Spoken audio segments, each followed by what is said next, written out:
میرا عنوان کیا ہے، میرا موضوع کیا ہے کہ رسول ہم جیسا نہیں، کیونکہ انسان کبھی گدھا، کبھی ظالم، کبھی جاہل۔ ارے اگر کوئی رسول کو ہم جیسا کہے تو کتنا بے غیرت ہے۔ تو تم اپنے گریبان میں جھانک کر دیکھو کہ تم کون ہو، 24 گھنٹے میں کیا بنتے ہو، اور کہتے ہو کہ ہم رسول جیسے ہیں۔ اسی لیے آواز آئی الم نخلقکم من ماء مہین۔ اے انسان، تم تکبر کرتا ہے، تمہیں پتا ہے کہ میں نے تجھے ذلیل ترین پانی سے پیدا کیا۔ بات کرو تو آگے چلوں۔ انسان تو تکبر کرتا ہے، میں نے تجھے ذلیل ترین پانی سے پیدا کیا۔ انسان کو اللہ نے پیدا کیا ذلیل ترین پانی سے۔ محمد ہر بات میں بلند، ارے تو ذلیل ہو کر بلندی سے برابری کرتا ہے۔ تو ذلیل ہو کر کہتا ہے کہ میں رسول جیسا ہوں، اپنے آپ کو دیکھا ہے؟ تو بلندی سے ٹکر کھاتا ہے، تم نے اپنے آپ کو سمجھا ہی نہیں۔ ہاں یہ وہ رسول ہے، میں نے عرض کیا کہ یہ شرارت ہے، یہ سیاست ہے کہ لوگوں نے کہا کہ رسول کے والدین کافر، رسول نے اپنی بیٹیاں فلاں کو دی۔ ارے نہیں، تمہیں پتا ہی نہیں، رسول نے کوئی ایسا فعل نہیں کیا جو قرآن کے خلاف ہو، کیونکہ حقیقت قرآن رسول کی ذات ہے۔ حقیقت قرآن رسول کی ذات ہے۔ اسی لیے قریب آ کر آج بات کرتا ہوں کہ سنو، رسول کے والدین کو کہتے ہیں، علی کے والدین کو کہتے ہیں، نہیں، میں نے کیا کہ قرآن محمد آل محمد کی حسین اداؤں کا مجموعہ۔ ارے یا رسالت سے ہاتھ اٹھاؤ یا ان کو مانو، کیونکہ سورت ہود کی آیت ہے 113ویں آیت، وَلَا تَرْكَنُوا إِلَى الَّذِينَ ظَلَمُوا فَتَمَسَّكُمُ النَّارُ۔ جنہوں نے ماضی میں ظلم کیا، جنہوں نے ماضی میں ظلم کیا، نہ ان کے آگے جھکو، نہ ان سے محبت کرو، نہ قرض مانگو، نہ پناہ مانگو۔ اگر ایسا کرو گے تو جہنمی۔ اتنا بڑا دلیل دوں میرے دوستو، دیکھو جو جنہوں نے ماضی میں ظلم کیا، ماضی میں جنہوں نے ماضی میں ظلم کیا، نہ ان کے آگے جھکو، نہ ان سے محبت کرو، نہ ان سے قرض مانگو۔ میں کیا کروں، پھر مجھے کلیئر کرنا پڑے گا میں بھائی کیا کہہ رہا ہوں۔ جنہوں نے ماضی میں ظلم کیا، نہ ان کے آگے جھکو، نہ ان سے محبت کرو، نہ ان سے پناہ مانگو، ورنہ جہنمی۔ ارے اب رسول سے ہاتھ اٹھاؤ یا ابو طالب کو مانو۔ رسول نے ساری زندگی محبت کی ابو طالب سے، قرض مانگا ابو طالب۔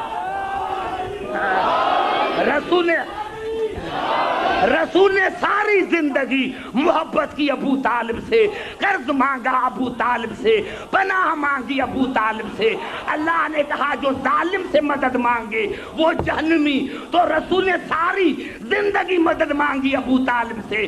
اب یا رسول سے ہاتھ اٹھاؤ۔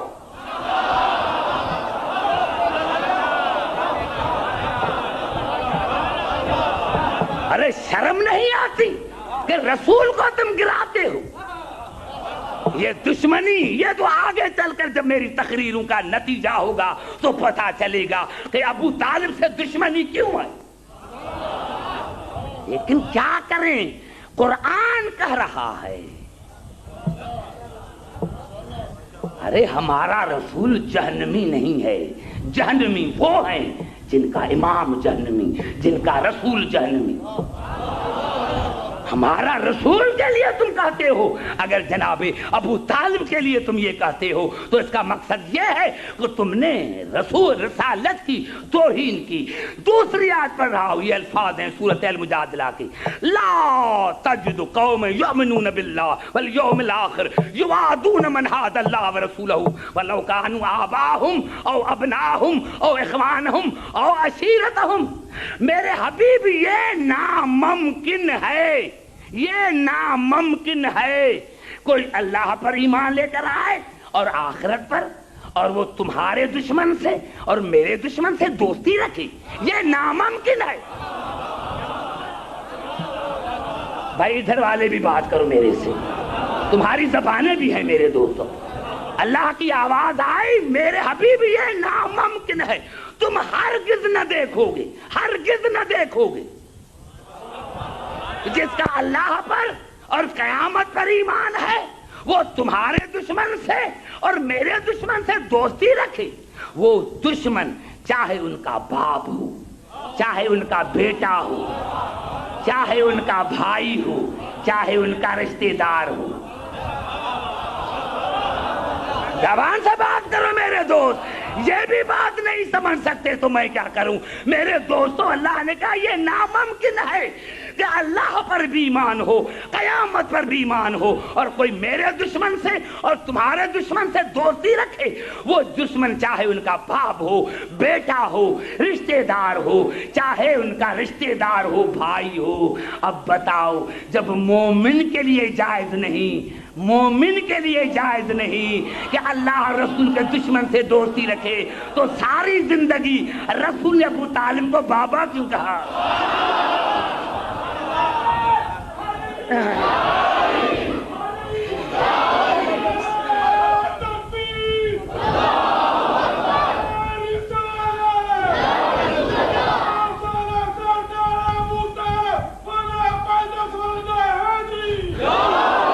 بھائی سمجھ میں آ رہی ہے بات میں بھی؟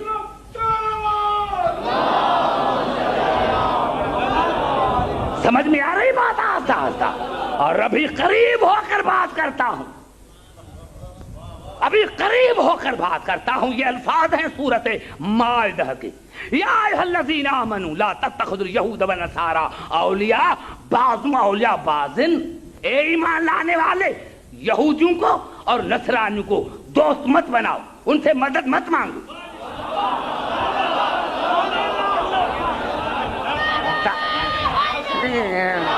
اے ایمان لانے والے، یہودیوں کو اور نصرانیوں کو دوست مت بناؤ، وہ تمہارے دوست نہیں ہوں گے، وہ ایک دوسرے کے دوست ہیں، ان سے مدد مت مانگو۔ جملہ کہنا چاہتا ہوں، دبئی میں سر کو نہ ہلاؤ، زبان کو ہلاؤ۔ میرے دوستوں، میرے بزرگوں، اللہ نے کیا کہا کہ یہودیوں سے نصرانیوں سے مدد مت مانگو۔ آیت یہاں تک ختم ہو جاتی تو پھر بھی کوئی جواب تھا۔ آیت آگے چلی، وَمَن يَتَوَلَّهُم مِّنكُمْ فَإِنَّهُ مِنْهُمْ۔ جس نے بھی یہودی سے مدد مانگی، جس نے بھی نصارہ سے مدد مانگی، تو وہ خود یہودی۔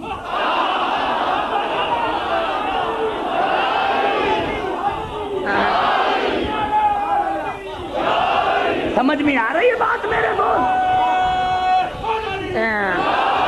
جس نے بھی یہودی سے مدد مانگی وہ خود یہودی، جس نے بھی نصارہ سے مدد مانگی وہ خود نصارہ۔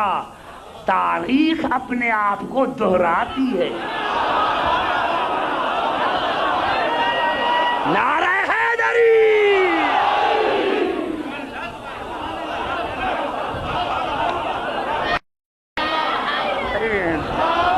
سمجھ میں آئی بات میرے دوست؟ جو مدد جسی سے مانگی، جو جسی سے مدد مانگے وہ وہی ہے۔ جو جسی سے مدد مانگے اس کا مذہب، یعنی مدد مانگنے والے کا مذہب وہی ہے جسی سے مدد مانگتا ہے۔ نہیں، سنو، اللہ نے یہ نہیں کہا کہ جس سے مدد مانگتے ہو اس کا مذہب تمہارا مذہب نہیں۔ جو مدد مانگتا ہے اس کا مذہب وہی جس سے مدد مانگتا ہے۔ معاف کرنا، مدد ابو طالب نے نہیں مانگی تھی، مدد رسول نے مانگی تھی۔